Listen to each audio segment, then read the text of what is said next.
பண்டிகை காலங்களில் அதிகம் சந்தோஷமா மகிழ்ச்சியா இருப்பது யாருன்னு சொன்னா பெண்கள் தாங்க.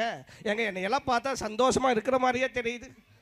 ருத்ராட்ச கொட்டை, நெத்தியில பட்டை, இந்த கதர் சட்டை, அந்த ஜீன்ஸ் பேண்ட் எடுத்துட்டு போன முந்தா நேத்து பாருங்க, அந்த அளவு பெருசா எடுத்துட்ட அவசரத்துல தெரியல. என் சம்சாரத்துக்கிட்ட போய் கேட்டால் இந்தாடி சிவராத்திரியில் நம்ம உடையம்பாளையத்தில் பட்டிமன்றம் நடக்குது, ஒரு 2 சென்டிமீட்டர் கட் பண்ணி தைச்சு தாடி, ஏன்னா வீட்டில் டெய்லர் மிஷின் வச்சுருக்கேன். அவன் சொன்னான், ஏம்மா எனக்கு வேமாம்மா, எனக்கு வீட்டு வேலை நிறைய இருக்குது, சரிதா போங்க. சரி பரவாயில்ல. கட்டுனவ கைவிட்டா யாருக்கிட்ட போவோம்? பெத்தவகிட்ட. எங்கள் அம்மாலாம் அந்த காலத்தில் பாக்கியராஜுக்கு பேண்ட்டு தைச்சு கொடுத்தம்மா. அந்த அம்மா கிட்ட போய் அம்மா அளவு பெருசாக எடுத்துகிட்டு கொஞ்சம் தைச்சு கொடுங்கன்னா அவரும் முடியாதுன்ட்டார் எங்கள் அம்மா. அப்புறம் என் சித்திக்கிட்ட கேட்டு அந்த அம்மா ஆஃபீஸ் போகிற அவசரத்தை முடியாதுடா போடன்ட்டேன். என்னடா பேண்ட்டுக்கு வந்த சோதனைன்ட்டு வச்சுட்டு போய் நான் தூங்கிட்டேன்னு. விடிஞ்சா சிவராத்திரி.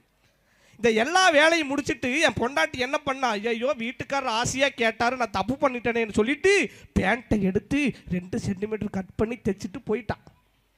இவன் படுத்தினது பத்தாதுன்னு, ஏம்மா ஒரே பையன் ஆசையாக கேட்டானேன்னு சொல்லி அதுவும் வந்து 2 சென்டிமீட்டர் கட் பண்ணி தைச்சிட்டு போயிடுச்சுங்க. ஆத்தா இந்த ஆபீஸ் போயிட்டு வந்த சின்னம்மா, ஆஹா பையன் பாவமேன்ட்டு அதுவும் 2 சென்டிமீட்டர் கட் பண்ணிட்டு போயிடுச்சு.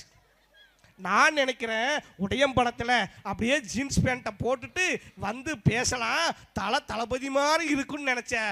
ஆசையாக பேண்ட்டை தூக்குறேன், அது பேண்ட்டு இல்லை, டவுசரும் இல்லைங்க. நாங்கள்லாம் ஆம்பளைங்க இவ்வளோ சோதனையில், கஷ்டத்தில், துன்பத்தில் இருக்கோம். பண்டிகையில் பாருங்க, பட்டிமன்றத்துக்கு உண்மையிலேயே தமிழ்நாட்டிலேயே ஒரு பட்டிமன்றம் என்று சொன்னால் இத்தனை கூட்டம் இருக்கிறது இந்த ஊரில் தான். சில ஊரில் எல்லாமா பட்டிமன்றத்துக்கு ஆதரவே இல்லை.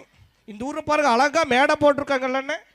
பண்டிகைகளில் யார் மகிழ்ந்திருக்காங்கன்னு பாருங்க, எல்லா பெண்கள் தான். அழகான ஒரு ஆர்கெஸ்ட்ரான்னு வைங்க, நம்ம ஆம்பளை வந்து பாட்டு பாடுவா, ஒரு கணபதி பாட்டு பாடுவா, மாரியம்மா பாட்டு பாடுவா, ஒருத்தர் இப்படி தான் சாமி பாட்டாக பாடிட்டு இருக்கேன். கீழே இருந்து ஒரு துண்டு பேப்பர் வந்திருக்குது, 5 லட்சம் ரூபாய் கொடுத்து ஆர்கெஸ்ட்ரா போட்டிருக்கேன்டா அயோக்கிய பையில, வெறும் ஆம்பளையாலேயே பாடுறீங்களா, அந்த பொம்பளையால பாட சொல்லுங்கடா.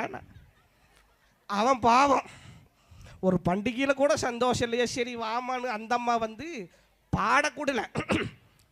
சிக் சிக் இங்குது, ஆஹா மாப்பிள்ளை என்ன வாய்ஸ். நான் நினைக்கிறேன் உங்கள் அம்மாவுக்கு இதே வாய்ஸ் தான் இருக்குது, அவளையே இன்னைக்கு தான் பார்க்குறான். அப்போ பண்டிகையில் யாருக்கு ஒரு விழா வச்சா கூட பெண்களுக்கு தாங்க.